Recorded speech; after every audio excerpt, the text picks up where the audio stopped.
با سلام و عرض ادب خدمت همراهان خوب کانال نیایش. امیدوارم که در پناه خداوند متعال تندرست و شاد باشید. در برنامه امروز به توصیه امامان برای صاحب فرزند پسر شدن می‌پردازیم. پس تا پایان برنامه همراه نیایش باشید. توصیه امامان در خصوص پسر شدن جنین. برخی از مسلمانان برای پسردار شدن خود دست به دامان دعا و ذکرهای توصیه شده از ائمه اطهار علیه السلام می شوند. برای پسر شدن جنین نماز و ادعیه مجربی در منابع مذهبی وجود دارد. بهترین ذکر، دعا و سوره برای پسر شدن جنین. خداوند متعال به مصالح انسان آگاهتر و مهربانتر از هر مادری است. به همین دلیل هرچه ذات کبریای او برای انسان مقدر می کند عین تدبیر و حکمت است. خداوند بهتر می داند که داشتن فرزند به مصلحت انسان است یا خیر. همچنین پسر یا دختر بودن فرزند را بر اساس تدابیر با حکمت خود بر بندگانش مقدر می نماید. با این وجود جهت ارتباط و طلب خواسته های بندگانش دعا و ذکرهایی از طریق ائمه معصوم علیه السلام به انسان توصیه کرده است که در این بخش در برنامه نیایش به آن می‌پردازیم. دعا و ذکر جهت پسر شدن جنین در احادیث و روایات. زن با مشاهده آثار بارداری دست خود را بر شکم نهد و 1400 بار صلوات نذر کند و 7 بار آیه 35 آل عمران را بخواند. چون زن عمران گفت پروردگارا آنچه در شکم خود دارم نذر تو کردم تا آزاد شده باشد، پس از من بپذیر که تو خود شنوای دانایی. گفتنی است دعا کننده باید مصلحت الهی را در درخواست خود در نظر داشته باشد، یعنی بداند که خداوند اگر مصلحت بداند دعایش را مستجاب می کند و فرزندش پسر متولد می شود.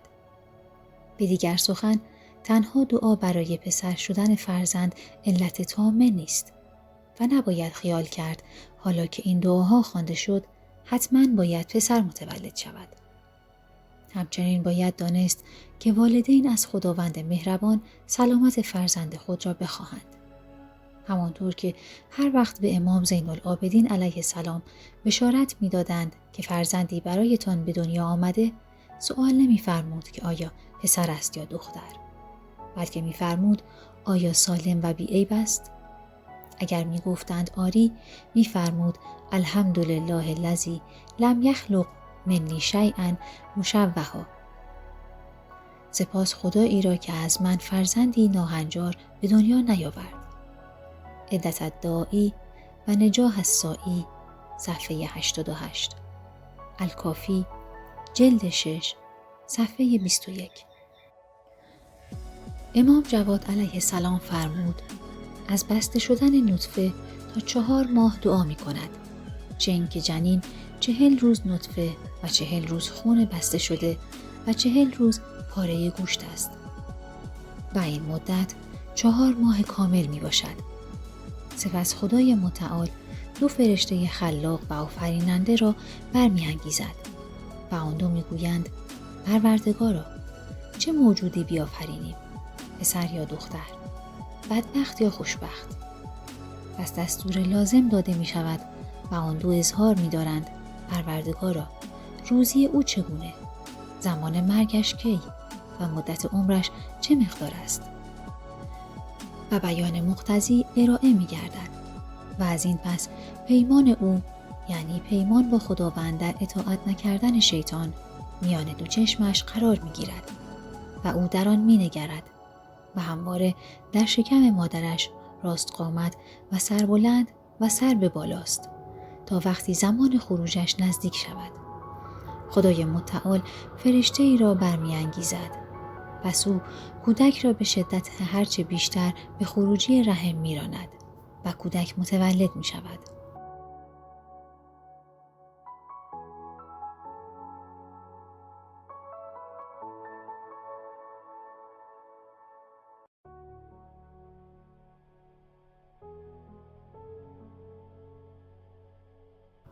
و پیمان مورد نظر از یادش می رود.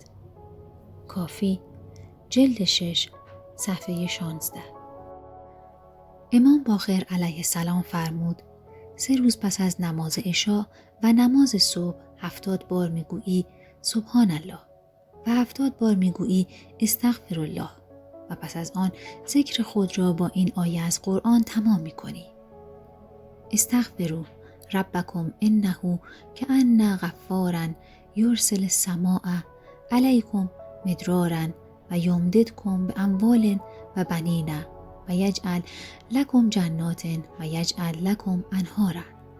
سوره نوح آیات 11 و 12. و در شب سوم این اعمال با همسر خود آمیزش کن.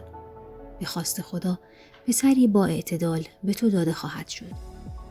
کتاب حلیقة المتقین صفحه 82.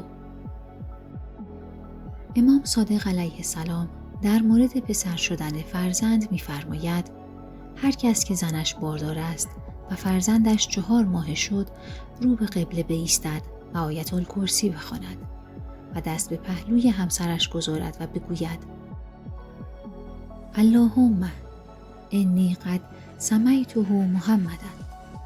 خداوندا من این فرزند را محمد نام گذاردم.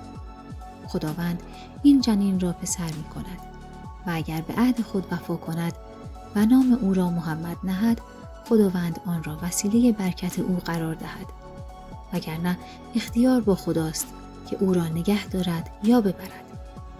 الکافی جلد 6 صفحه 11. امیرالمؤمنین علی علیه السلام فرمودند وقتی می‌خواهی بچه دار شوی وضوئی کامل بگیر و 2 رکعت نماز خوب بخوان و بعد از آن به سجده برو و 71 بار استغفار کن و بعد با همسرت آمیزش کن و بگو اللهم ان رزقتنی ولدا سمیته محمدا. یعنی خدایا اگر فرزندی به من بدهی او را به نام پیامبرت محمد صلی الله علیه و آله و سلم خواهم نامید. مکارم الاخلاق صفحه 339. شخصی به امام رضا علیه السلام عرضه داشت شنیدم شخصی نیت کرده که اسم فرزندی که همسرش حامله بوده را محمد بگذارد، اما پس از تولد این پسر را علی نامیده است. امام رضا علیه السلام فرمودند علی محمد است و محمد علی، هر دو یکی هستند. هر کس که همسرش باردار باشد و نیت کند که او را علی بنامد پسردار خواهد شد. الکافی جلد 6 صفحه 11.